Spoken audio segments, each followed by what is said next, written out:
হাত দিয়ে কত রোগ সারিয়ে দিচ্ছি, কতগুলো, সেগুলো আমরা ব্যাখ্যা বেশি করব না। শুধু এইটুকু বলে রাখি যে কেশবানন্দের কথা শুনে যারা চলবে তাদের মঙ্গল তো নিশ্চিত হবে।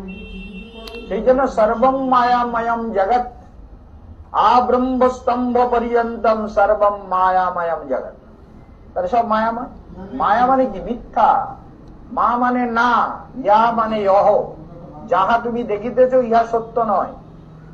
ভালো করে মগজে ঢুকাবেন। যা দেখিতেছ তাহা সত্য নয়। বাইরে যাগুলো দেখছেন, আত্মাকে বাদ দিয়ে যা দেখছেন সব মিথ্যা। ঘর, ছেলে, মেয়ে, নাতি, টাকা পয়সা, শত্রু মিত্র, ভালো মন্দ, পাপ পুণ্য, দুঃখ সুখ, যা দেখছেন সবগুলো মিথ্যা। মগজে ঢুকাবেন, মগজটা ঠিক করবেন। সব মিথ্যা, শুধু আত্মা সত্য। আর আত্মার প্রভু ভগবান পরমাত্মা, তিনি সত্য। আত্মাকে বাদ দিয়ে যা দেখছেন, রীতে অর্থম যৎ প্রতীয়ত নো প্রতীয়ত চ আত্মনি তদ অবিদ্যা আত্মন মায়াম যথা ভাজ যথা তমা। তাহলে সেটা কি বলে? আত্মার অবিদ্যা মানে অজ্ঞানতা। আত্মার বিষয়ে অজ্ঞানতা, আত্মাকে জানি না। আত্মার বিষয়ে অজ্ঞানতার জন্য এই সংসারে আমরা পাক খাই। আমার আমার বলি, সব তো, যত দুঃখ পাচ্ছেন সব তো আপনার তৈরি করা। আপনি এটা বুঝতে পারেন তো? সব আপনার তৈরি দুঃখ। আপনার দুঃখ আপনি তৈরি করছেন। চক্রবৎ পরিবর্তন সুখামি তৈরি করে ধ্যান করুন, আনন্দে থাকুন। মরার পরে ধ্যান করতে করতে মরবেন, অমৃত লোকে চলে যাবেন। আবার ধ্যান করতে করতে সংসার পরিক্রমা করুন, এখানেও কোনো দুঃখ নেই। কেন? সংসারটা কি? সংসার তো ভগবানের। এখানে পশু পাখি কীট পতঙ্গ লতা পাতা ফুল ফল চন্দ্র সূর্য গ্রহ নক্ষত্র, এই যে নবগ্রহের প্রভাব।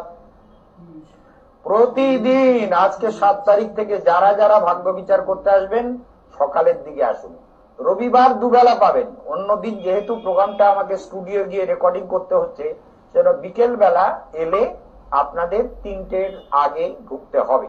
তাহলে আমি বিচার করে দিয়ে চ্যানেলে চলে আসবো। সেই জন্য আপনাদের মনে রাখতে হবে যে প্রতিদিন মহারাজ ভাগ্য বিচার করবেন এবং লাইভ টেলিকাস্ট হবে, লাইভ দেখানো হবে, ফেসবুকে ইউটিউবে দিয়ে দেওয়া হবে। ভালো করে মনে রাখবেন। এই জন্য অমর কথা শুনছেন আর শুনবেন আর শোনাবেন। আর যেগুলো শোনে না সেগুলোর কানে ভালো করে খোঁচা দিয়ে শোনাবেন।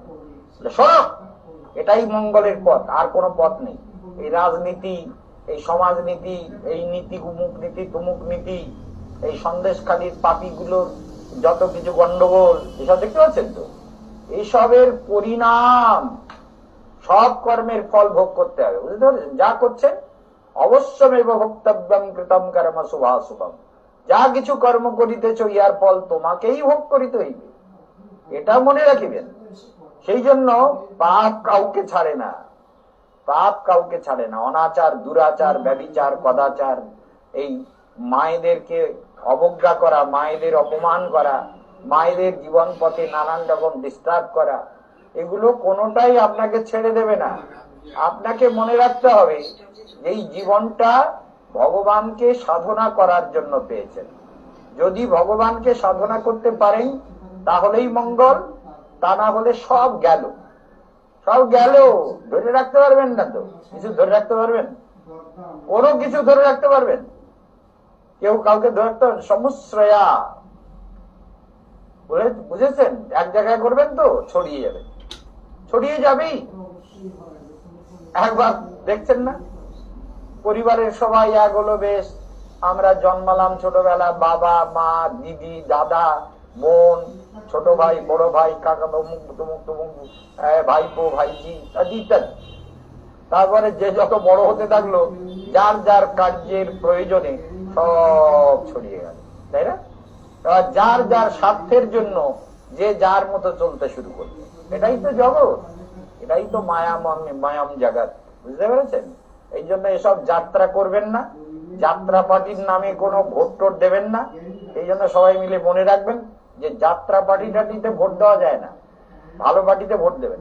আমি সেগুলো বলবো না, আপনারা বুঝে নেবেন।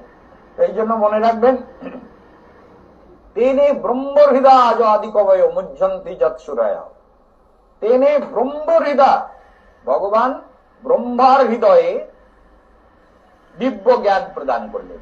এই দেখুন, জ্ঞানং লব্ধা পরাম শান্তি, জ্ঞান যদি না হয় জগৎ থেকে পালাবার কোন উপায় নেই।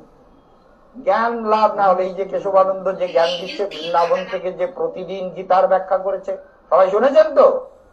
না শুনে থাকেন আপনি মহাপাপী। কেশবানন্দ বৃন্দাবনে ভক্তি যোগাশ্রম থেকে প্রতিদিন সন্ধ্যেবেলা বক্তৃতা দিয়েছেন।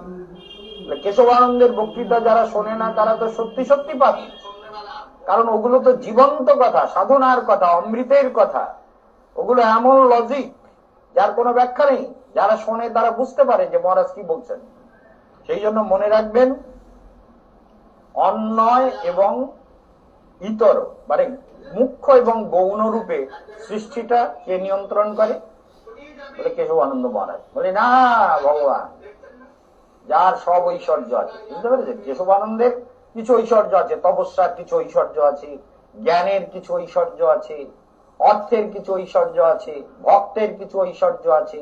এগুলো সব ঐশ্বর্য, কিন্তু আমাদের আছে একটু একটু। আর যার পূর্ণ মাত্রায় আছেন তিনি হচ্ছে ভগবান। ঐশ্বর্যস্য সমগ্রস্য, এগুলো ব্যাখ্যা করেছি বৃন্দাবনে। ভগবানের 6টা বিশেষত্ব আছে, সমগ্র ঐশ্বর্য যার। ঐশ্বর্য পৃথিবীর এই যে স্টুডিও, এই যে দেখছেন পৃথিবীর গান বাজনা নাচ, এই শয়তানের চামচাগিরি করা, শত্রুকে প্রশ্রয় দেওয়া, পাপীদেরকে প্রোটেকশন দেওয়া, যা কিছু করছেন না, এগুলো সব কি বুঝতে পারেন? এই যাত্রাপাটিগুলো এইরকমই হয়। সেই জন্য মনে রাখতে হবে যে অন্যয় এবং মুখ্য এবং গৌণ রূপে সবকিছুর কারণ হলেন ভগবান কেশবানন্দ। এই জন্য তার সমগ্র ঈশ্বর। আমার একটু ছোটবেলার থেকে ভালো বক্তা, গুরুদেব বলতেন আমার থেকে বড় বক্তা, ইচ্ছে করলে বক্তৃতা দিলে তো বাজার ফাটিয়ে। আমার বক্তৃতা জানেন? যখন ইন্দিরা গান্ধী যেদিন গুলি করে মারলো, সেদিনকে আমার লেকচার ছিল মোহাম্মদ আলী পার্কে। তাই মুহূর্তের মধ্যে সব বন্ধ হয়ে গেল। ইন্ডিয়া আর ভারতের ক্রিকেট, পাকিস্তান আর ইন্ডিয়ার ক্রিকেট ম্যাচ চলছিল সেদিন, জানি না আপনাদের মনে আছে কিনা। তো সেদিনকে আমি বেহালায় তখন এক গুরু ভাইয়ের বাড়িতে প্রসাদ পাচ্ছিলাম। আমাদের সান্ত্বনা দিদি দেখে রেখেছেন, খুব স্নেহ করতেন। তো বেহালায় চ্যাটার্জি পাড়াতে তাদের বাড়ি। তো সেখান থেকে বলে, মহারাজ আপনি যে লেকচারে যেতে হবে, অত বড় লেকচার, আপনি শিগগির বেরিয়ে যান, কি হবে। মানে 8টা প্রথম খবর বেরোলো 8টা গুলি করেছে। তখন ওখান থেকে তাড়াতাড়ি করে গাড়ি করে ধর্মতলায় নেমেছি, আর দেখি সব খালি হয়ে যাচ্ছে। তখন তাড়াতাড়ি করে একটা হাত রিক্সা উঠেছি, উঠে মোহাম্মদ আলী পার্ক পর্যন্ত যাব। সে মোহাম্মদ আলী পার্ক পর্যন্ত রাস্তা যায়নি, ওই রিক্সাওয়ালাকে মেরেছে লাথি। রিক্সাওয়ালা রিক্সা ছেড়ে দিয়ে দৌড়। আর আমি তখন আর কি করি, আমি বলি সব, আর সে প্যান্ডেল ফ্যান্ডেল সব খালি, লোক আর নেই। আর রাস্তায় গাড়ি ঘোড়া কিচ্ছু নেই, কোথায় যে পালিয়েছে। বেশিরভাগ শিখ ড্রাইভাররা তাকে ভয়ে সব কোথায় পালিয়েছে, কিচ্ছু নেই রাস্তায়, শুধু অসংখ্য মাথা দেখা যাচ্ছে, অসংখ্য মাথা। বুঝতে পেরেছেন? এবার ওখান থেকে হাঁটতে শুরু করেছি। আরে যা, রিক্সাওয়ালাটা লাথি খেয়েছে, আর কি করা যাবে। আমিও লাথিটাকে খাইনি, কিন্তু আমিও নেমে পড়েছি। নেমে পড়ে ওইখান থেকে হাঁটতে শুরু করি। ওই মোহাম্মদ আলী পার্কের সামনের থেকে হেঁটে হেঁটে সোজা বেহালা শিলপাড়ায় পৌঁছে গেছি। চিন্তা করতে পারছেন? সেদিন অনেক ঘটনা ঘটেছিল। তাহলে বুঝতে পারছেন? তাহলে এই যে যত কিছু ঘটে সব নিজ নিজ কর্মের ফল। আমার শাস্ত্রী কোনো কিছু পাইনি। ওখান থেকে হাঁটতে হাঁটতে হাঁটতে হাঁটতে খিদিরপুর হয়ে সোজা একদম ডামনাবার রোড ধরে আশ্রমে যখন পৌঁছলাম, সেই দুপুর বেলার থেকে রাত্রি প্রায় 9টা বেজে গেছে, আশ্রমে পৌঁছলাম। তার মধ্যে আরো একটা ঘটনা ঘটেছিল, মৃদঙ্গ ফেলে দিয়েছিল একদম মাতাল এসে, বলে ইন্দিরা গান্ধী আমার সেকেন্ড মাদার, বলে খোল ফেলে দিয়েছে। আমি বলে সেকেন্ড মাদার তো গুলি খেয়ে মরেছে, তুই আমার জুতো খেয়ে মর। এই জন্য মনে রাখতে হবে। যাই হোক, খোল ফেলে দিয়েছিল 4 তলার উপর থেকে। যাই হোক, আপনারা মনে রাখবেন, জন্মাদস্যতর স্বার্থে সভিজ্ঞ সরাট তেনে ব্রহ্ম হৃদয় আদিকয়ে মুজ্জন্তি যৎসূরয়ঃ। তারা আদিকবি ব্রহ্মার যিনি জ্ঞান প্রদাতা। কেশবানন্দের জ্ঞান, কেশবানন্দের দেওয়া উপদেশ যারা মনে রাখবেন, তাদের জীবনের গ্যারান্টিটাও কেশবানন্দ দেবে, যে তোমার মুক্তির পথ আমি খুলে দেবো, আমি দেখিয়ে দেবো তোমার মুক্তি কিসে হয়।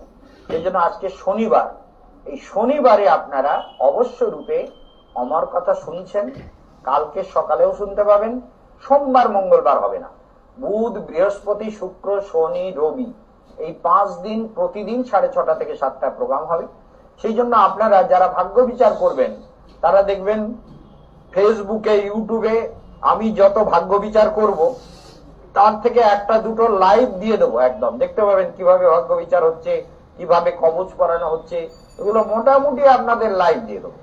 তাহলে আপনারা কি মনে করবেন যে কেশবানন্দ মহারাজ লাইভ দিয়ে দিচ্ছে, অতএব ভাগ্য বিচার করাতে হলে প্রকৃত জ্যোতিষীর কাছে যাবে।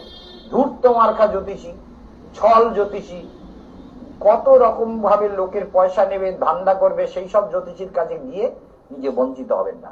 নিজেকে ঠিক করুন, বুদ্ধিটা ঠিক হোক। বুদ্ধিটার 12 বাজিয়েছেন, আত্মাকে দেখবেন না, সংসারে ঘুরে বেড়াবেন, সংসার দেখে বেড়াবেন, বলে আমি একটু যাব অমুক জায়গায়। তাহলে মহারাজ আপনিও তো সারা তীর্থে ভ্রমণ করান, তাহলে আপনি কেন যান? বলে আমি যাই জগতের মানুষের কল্যাণের জন্য। কোন তীর্থ যে আমাকে, ভালো করে মনে রাখবেন, কোন তীর্থ আমাকে পবিত্র করবে ভরসা আমি করি না তো। সাধু নাম সত্য তীর্থে, সাধুর তীর্থ হলো তার সাধনা, তার সত্য, তার তপস্যা, তার যোগ, তার আত্মবিদ্যা। সেই জন্য যোগী নাম ধ্যান তীর্থে, যোগীর জন্য তীর্থ হচ্ছে ধ্যান। লজ্জা তীর্থে কুলযুবতী, যেমন কুলযুবতীদের লজ্জা যারা হরণ করেছে, ওই পাপীগুলোর বুকের রক্ত হিমের মতো দুঃশাসনকে যেমন মেরে বুকের রক্ত বের করেছিল না, হ্যাঁ, মেরে বলে বেনিবাঁধ বেনিবাঁধ পাঞ্চালি, এই নে দুঃশাসনের তাজা রক্ত। আর বেনি তো বানতেন না, পাঞ্চালি দ্রৌপদী, এদের তাজা রক্ত ছিঁড়ে বের করা দরকার এই পাপীগুলো যারা আমাদের মা বোনেদের ইজ্জত নষ্ট করেছে। সেই জন্য মনে রাখবেন, অমর কথা সবাই শুনবেন, সবাই ভালো থাকবেন এবং সবাই সাধনা করবেন, আর প্রতিদিন সবাইকে শোনাবেন। কারণ কেশবানন্দ প্র্যাকটিক্যাল জগৎকে নিয়ে বলে, নিজের আত্মাকে নিয়ে বলে, ধর্মকে নিয়ে বলে, ঈশ্বরকে নিয়ে বলে, সত্যকে নিয়ে বলে। কেশবানন্দের কথা যত শুনবেন তত মঙ্গল। সেই জন্য ভালো করে মনে রাখবেন যে কেশবানন্দ মহারাজের কথা শুনতে হয়, না শুনলে জীবন নরকে যায়। মনে রাখবেন তো, কেশবানন্দের কথা শুনতে হয়, ভাবতে হয়, বিচার করতে হয়, না করলে নরকে যায়। মনে রাখবে তো, এই হচ্ছে স্লোগান, মনে রাখবেন। শোনো, আর কেশবানন্দ মহারাজ বলে শোনো ভালো, না শোনো আরো ভালো, জগতে ঘোরো, নরকে যাবা, তাদের গিয়ে নরকটাও ভগবানের, তো ওখানে কিছুদিন চুপুনি খাবা, খেটে আবার আসবা, এর অসুবিধা নেই তো। চুপুনি খাবে, জগতে আসবে, আবার যাবে, এইভাবে সংসার চলবে।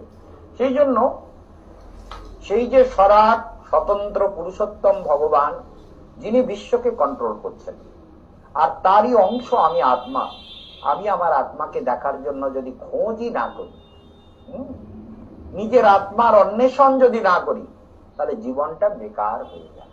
মনে রাখবেন, আমাদের গুরুদেবের একটা বই আছে, পরে বাংলায় ট্রান্সলেট হয়েছে, মহা অন্বেষণ। গুরুদেব ছোটবেলায় ইংলিশ মিডিয়ামে পড়তেন তো, লিখেছিলেন দি সার্চ, দি সার্চ। ওই অন্বেষণটা তিনি ছোটবেলা ভগবানকে কিভাবে করেছেন তার কবিতার মধ্য দিয়ে তিনি লিখেছেন, আর সেটা বাংলায় লেখা হয়েছে মহা অন্বেষণ বলে, বাংলায় ট্রান্সলেট করা হয়েছে। কেন মনে রাখবেন, ভেতরে যদি খুঁজতে শিখতে পারেন, প্রতিদিন আজকে শুনছেন, আজকের থেকে খুঁজুন, রাত্রে শোয়ার সময় নারায়ণকে ভেতরে খুঁজুন, নারায়ণ তুমি কোথায় আছো, আর আত্মা তুমি কোথায় আছো, জ্যোতির্ময় আত্মা, ভগবানের অংশ, অমৃতের অংশ, সেটা কোথায় আছে, সেটাকে যত খুঁজবেন তত জীবন সুন্দর হয়ে যাবে। সেই জন্য প্রতিদিন আমার কথা শুনুন, আর 244 নম্বর বাস স্ট্যান্ড সব স্ক্রলে যাচ্ছে, দেখে নেবেন, চলে আসবেন। সবাই ভালো থাকুন, এখানে বিশ্রাম। ওম শান্তি। সর্বশ্রেষ্ঠ বাংলা